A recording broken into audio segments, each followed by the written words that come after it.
All right, let's cut straight to it. You think you know crowded? You think your daily grind is tough? Buckle up. We're diving headfirst into a place that'll reset your definition of extreme. Ever seen those viral clips of trains in India, people spilling out the sides? Child's play. Imagine a place where that's just the warm-up. We're talking Bangladesh, a country roughly the size of Georgia, maybe a bit smaller than Wisconsin, but cramming in 170 million people. That's like half the US population shoved into one state. The math is insane. Over 3,270 people per square mile on average. For comparison, the US has about 91. Yeah, 36 times less crowded. Now zoom into Dhaka, the capital. It's a concrete jungle on steroids. We're talking nearly 22 million residents packed into an area smaller than many American cities, roughly 139 square miles. The density, a staggering 156,000 folks per square mile. Imagine every single person from a packed NFL stadium living in just 1 square mile and then multiply that. Streets are choked with millions of rickshaws, yet only 60 traffic lights attempt to manage the chaos, and most of those are busted.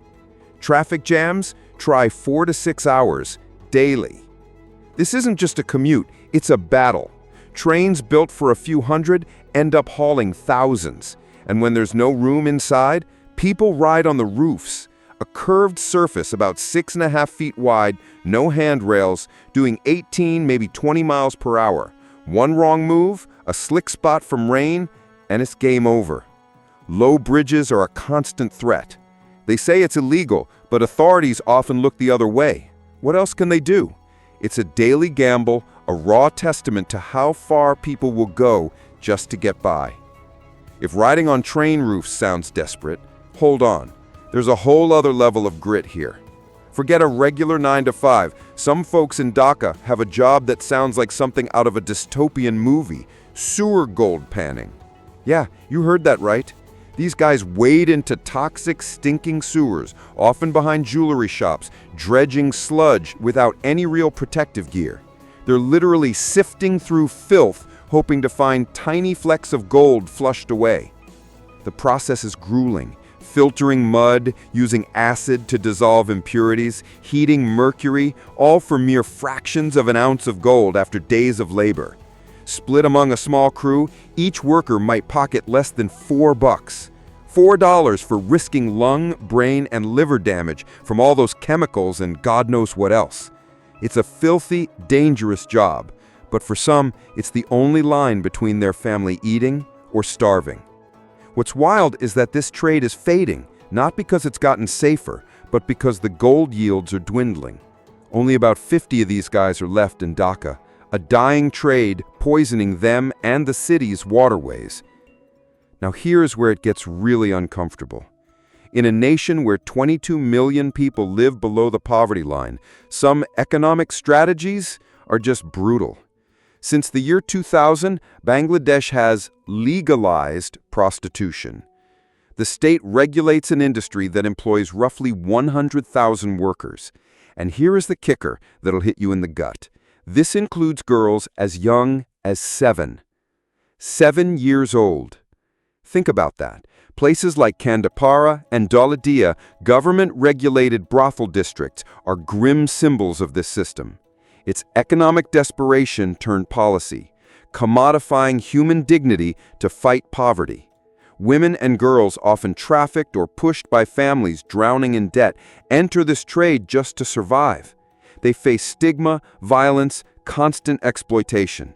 It's a stark spotlight on the failure to tackle root causes: lack of education, zero job opportunities, no real social safety nets. What most people don't realize is legalization in this context has often strengthened the predatory systems, benefiting the owners and the state while the workers themselves remain trapped. It's not just that. We're talking about over 450,000 street children fending for themselves. Kids like a 7-year-old named Atik you might hear about, selling food at train stations, literally racing against departing trains to make a few pennies to support his dad and siblings after his mom died. His story is one of 33 million children living in poverty there. If you're finding this intense and want to see more content that doesn't pull punches, go ahead and hit that subscribe button. We're all about diving deep into the stuff most channels won't touch. Let's shift gears a bit, but it doesn't get any easier. Bangladesh holds the grim title of Asia's highest child marriage rate. About 1/3 of girls are married before they hit 15, 59% before 18. Poverty is the main driver. Families see daughters as financial burdens, food, clothing, and then the hefty dowries. Marrying them off early shifts these costs. But the real cost? Their education, their autonomy, their entire childhood. Gone. Many of these young brides, some barely teens, are thrown into households where they're expected to serve not just their husbands, but also their father-in-laws. It's a kind of dual servitude, trapping them in cycles of abuse with almost no way out. Dowries, usually paid in gold, are a massive cultural deal.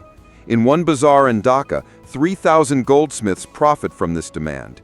Affluent families pay big to secure better prospects. Poor families, they borrow, sell everything, plunging deeper into debt, all to meet these expectations. UNICEF reports these child brides face way higher risks of domestic violence and health issues, with 22% giving birth before they're even 15. It's a crisis that legal bans haven't fixed, fueled by cultural norms and just a lack of enforcement. Life in Dhaka's sprawling slums is another gut punch. A staggering 40% of the city's population is crammed into these areas. Imagine a place like Coriol, the biggest of them all, packing around 322,000 people every square mile. That's not a typo. Think makeshift shelters from scraps, rats as common as pigeons in a park, and mountains of festering garbage. Clean drinking water, decent sanitation, a reliable flicker of electricity, these are luxuries. This traps residents in a brutal cycle of deprivation, generation after generation.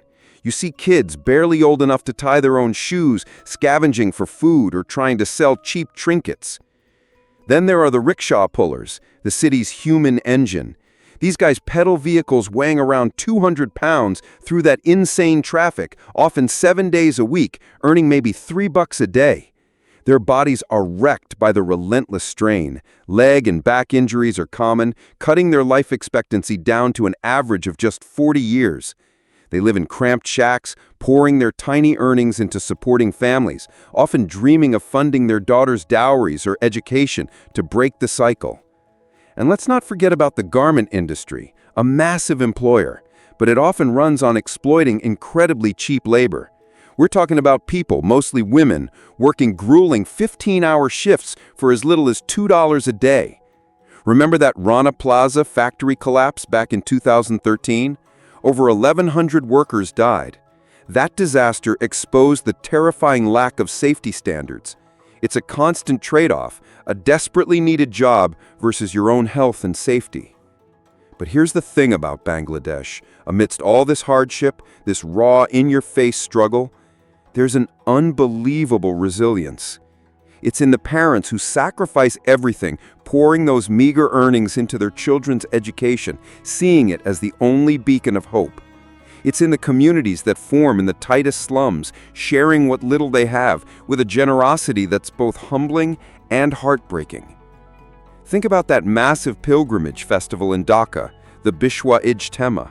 It's the second largest Islamic gathering in the world after the Hajj, drawing millions. Yes, it's a logistical nightmare, with those same overcrowded trains pushed beyond their limits. A journey of 125 miles can take 6 hours or more. But it's also this profound display of collective faith and spirit that just refuses to be crushed by despair. This isn't just a story of suffering. It's a story of grit, of an unyielding human spirit that, against impossible odds, keeps pushing forward. It's in the small acts of defiance against poverty, the dreams of a better future for the next generation. So, the next time you're stuck in traffic, or your Wi-Fi drops, or you're having a rough day at your 9 to 5, maybe take a second. The challenges are real, but the scale of struggle and the sheer tenacity to overcome it in a place like Bangladesh offers a different kind of perspective, doesn't it? What part of this reality hits you the hardest? Drop a comment below. I read them all. And if you want to see what we tackled before this, check out our